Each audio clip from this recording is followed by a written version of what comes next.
ನಮಸ್ಕಾರ. ನನ್ನ ಹೆಸರು ಜುಲಿಯಾನ ಪೆದ್ರು ಫರ್ನಾಂಡಿಸ್ ಸಿದ್ದಿ ಅಂತೇಳಿ. ನಾವು ಉತ್ತರ ಕರ್ನಾಟಕ ಅಂದರೆ ಕಾರವಾರ ಜಿಲ್ಲೆಯಿಂದ ಹಳಿಯಾಳ ತಾಲೂಕು ಅಂತೇಳಿ. ನಮ್ಮ ಟೀಮಲ್ಲಿ ನಾವು ಸುಮಾರು 10 ಜನ ಸದಸ್ಯರಿದ್ದೇವೆ. ನನಗೆ ಹಿಡಿದು 11 ಜನ. ನಾವು ಆ್ಯಕ್ಚುಲಿ ನಶಿಸಿ ಹೋಗ್ತಾ ಇರುವಂತಹ ಕಲೆಗಳ ಬಗ್ಗೆ ಪುನರ್ಚೇತನಗೊಳಿಸುವಂಥ ಒಂದು ಕಾರ್ಯ ಏನು ಸರ್ಕಾರ ಕೈಗೊಂಡಿದೆ, ಅದು ನಿಜವಾಗ್ಲೂ ಮೆಚ್ಚುವಂಥ ಕೆಲಸ. ಯಾಕಂತ ಹೇಳಿದರೆ ನಗರ ಪ್ರದೇಶದಿಂದ ಕಾಡಿನಂಚಿನಲ್ಲಿರುವಂತಹ ಮೂಲ ಬುಡಕಟ್ಟು ಸಮುದಾಯಗಳಿಗೂ ಕೂಡ ಈ ಒಂದು ಅವಕಾಶವನ್ನು ದೊರೆತು ಜಿಲ್ಲಾದಿಂದ ರಾಜ್ಯ ಮಟ್ಟ ತನಕನೂ ಕೂಡ ನಮ್ಮ ಕಲೆಯನ್ನು ಒಂದು ಮುಖ್ಯವಾಹಿನಿಗೆ ತರಲಿಕ್ಕೆ ಅವರು ಸಾಕಷ್ಟು ಪ್ರಯತ್ನವನ್ನು ಮಾಡಿದ್ದೇವೆ ಮತ್ತು ಒಂದು ಅವಕಾಶ ಕೂಡ ನಮಗೆ ದೊರೆತಿದೆ. 18 ವರ್ಷದಿಂದ 22 ವರ್ಷದೊಳಗಿನ ಇರುವಂತಹ ನಮ್ಮ ಮಕ್ಕಳಿಗೆ ನಮ್ಮ ಮೂಲ ಕಲೆಯನ್ನು ಬಿಂಬಿಸಲಿಕ್ಕಾಗಲಿ ಅದನ್ನು ಮುಖ್ಯವಾಹಿನಿಗೆ ಪ್ರದರ್ಶನವನ್ನು ನೀಡಲಿಕ್ಕೆ ಒಂದು ಅವಕಾಶ ಖಂಡಿತವಾಗ್ಲೂ ನಮಗೆ ಸಿಕ್ಕಿದೆ. ತುಂಬ ಸಂತೋಷ ಅನ್ನಿಸ್ತಾ ಇದೆ.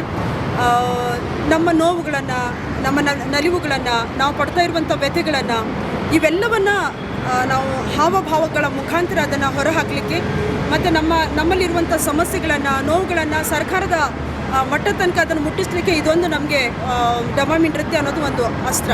ಹಾಗಾಗಿ ಈ ಡಮಾಮಿ ನೃತ್ಯ ರಕ್ತಗತವಾಗಿ ಬಂದಿರುವಂಥ ಕಲೆ. ನಮ್ಮ ಈ ಕಲೆ ಯಾರು ಕೂಡ ಅದನ್ನು ಕಲಿಸುವಂಥ ಅವಶ್ಯಕತೆ ಇಲ್ಲ. ಯಾಕಂತ ಹೇಳಿದರೆ ಇದು ನಮ್ಮ ರಕ್ತದಲ್ಲಿ ಇರೋದ್ರಿಂದ ಎಲ್ಲದೂ ನಾವು ಭಾವನೆಗಳ ಮುಖಾಂತರ ಅದನ್ನು ಹೊರಹಾಕಲಿಕ್ಕೆ ಹೆಚ್ಚಿನ ಪ್ರಯತ್ನವನ್ನು ಮಾಡ್ತಾ ಇರ್ತೇವೆ. ಇನ್ನೂ ಸಾಕಷ್ಟು ಕಲಾವಿದರು ಇನ್ನೂ ಉಳ್ಕೊಂಡಿದ್ದಾರೆ.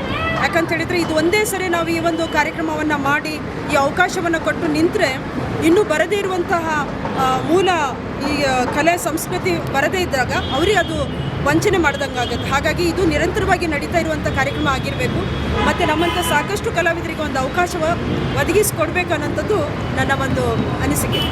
ಈಗ ಬೆಂಗಳೂರಲ್ಲಿ ಎಷ್ಟು ಸರಿ ಪರ್ಫಾರ್ಮ್ ಮಾಡಿದ್ರಿ?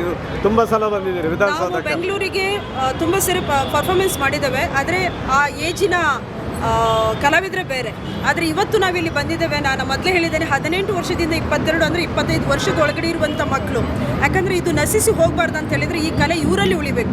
ಅಂದಾಗ ಮಾತ್ರ ಅವರ ಮಕ್ಕಳಿಗೆ ಅದನ್ನು ಮುಟ್ಟಿಸ್ಲಿಕ್ಕೆ ಸಾಧ್ಯತೆ ಆಗುತ್ತೆ. ಇದೇ ಅವಕಾಶ. ಯಾಕಂದರೆ ಸಾಕಷ್ಟು ಜನ ಈ ಕಲೆಯನ್ನು ಇನ್ನೊಬ್ಬರಿಗೆ ಬಿತ್ತರಿಸದೇ ನಶಿಸಿ ಹೋಗಿ ತೀರ್ಕೊಂಡು ಹೋಗಿರುವಂಥ ಸನ್ನಿವೇಶಗಳು ಜಾಸ್ತಿ ಇದೆ. ಈಗ ಗುರುಗಳನ್ನು ಅವರು ಫೈಂಡ್ ಔಟ್ ಮಾಡಿಕೊಂಡು ಇಂಥ ಮಕ್ಕಳಿಗೆ ಈ ಕಲೆಯನ್ನು ಹಸ್ತಾಂತರವನ್ನು ಮಾಡ್ತಾ ಇದ್ದಾರಲ್ಲ, ಇದೇ ನಿಜವಾಗ್ಲೂ ಅದನ್ನು ಉಳಿತದೆ, ಮುಂದೆ ಕೂಡ ಉಳಿಬೇಕು ಅನ್ನೋಂಥದ್ದು ಇಚ್ಛೆ ಇಲ್ಲಿ ಕಾಣಿಸ್ತಾ ಇದೆ. ಈಗ ಇವರೆಲ್ಲ ಏನು ಮಾಡ್ತಾರೆ? ಓದ್ತಾರಾ, ಕಾಲೇಜಿಗೆ ಹೋಗ್ತಾರೆ, ಏನು ಮಾಡ್ತಾರೆ ಇವರೆಲ್ಲ ಪ್ರೊಫೆಷನ್? ಕೆಲವೊಬ್ರು ಕಾಲೇಜಿಗೆ ಹೋಗ್ತಾ ಇದ್ದಾರೆ, ಇನ್ನು ಕೆಲವೊಬ್ರು ಶಾಲೆಯನ್ನು ಬಿಟ್ಟು ಮನೆಯಲ್ಲಿದ್ದಾರೆ. ಅಂಥವ್ರಿಗೂ ಕೂಡ ಒಂದು ಅವಕಾಶ. ಯಾಕಂದರೆ ತಮ್ಮ ಕಲೆ ಬಗ್ಗೆ ಅಭಿಮಾನ ಅವರಲ್ಲಿ ಹುಟ್ಟಬೇಕು, ಅದನ್ನು ಮುಂದುವರಿಸ್ಕೊಂಡು ಹೋಗಬೇಕು. ಅದು ಮುಖ್ಯವಾಗಿ ಇರಬೇಕಾದಂಥ ಉದ್ದೇಶ ಆಗಿದೆ. ಈಗ ಸೀನಿಯರ್ ಟೀಮ್ ಬೇರೆ ಇದೆ. ಈಗ ನೀವು ಲಾಸ್ಟ್ ಟೈಮ್ ವಿಧಾನಸೌಧಕ್ಕೆ ಬಂದಾಗ ಬೇರೆ ಇದೆ.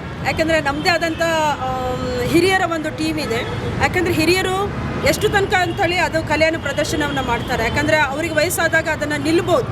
ಇದು ನಿಂತು ಹೋಗುವಂಥ ಕಲೆ ಅಲ್ಲ, ಇದು ನಿರಂತರವಾಗಿ ನಡೀತಾ ಇರುವಂಥ ಕಲೆ ಆಗಿದ್ದರಿಂದ ಈ ಮಕ್ಕಳಿಗೆ ಹಸ್ತಾಂತರಿಸೋದು ಅತಿ ಮುಖ್ಯವಾಗಿ ಈ ಒಂದು ವೇದಿಕೆ ಸಿಕ್ಕಿದೆ.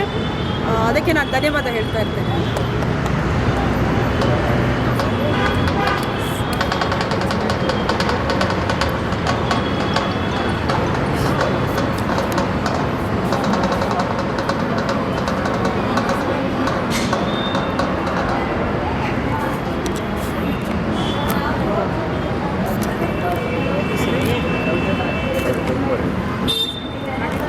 ಚೂರು ಬರುತ್ತೆ ಇದೆ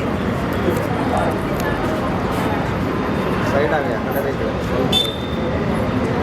ಇಲ್ಲ ತಿರುಗ್ರಿ ತಿರುಗ್ರಿ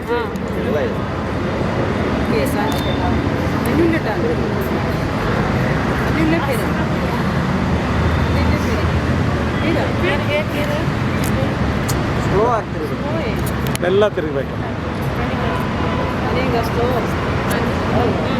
ಸ್ಲೋ ಚಲ್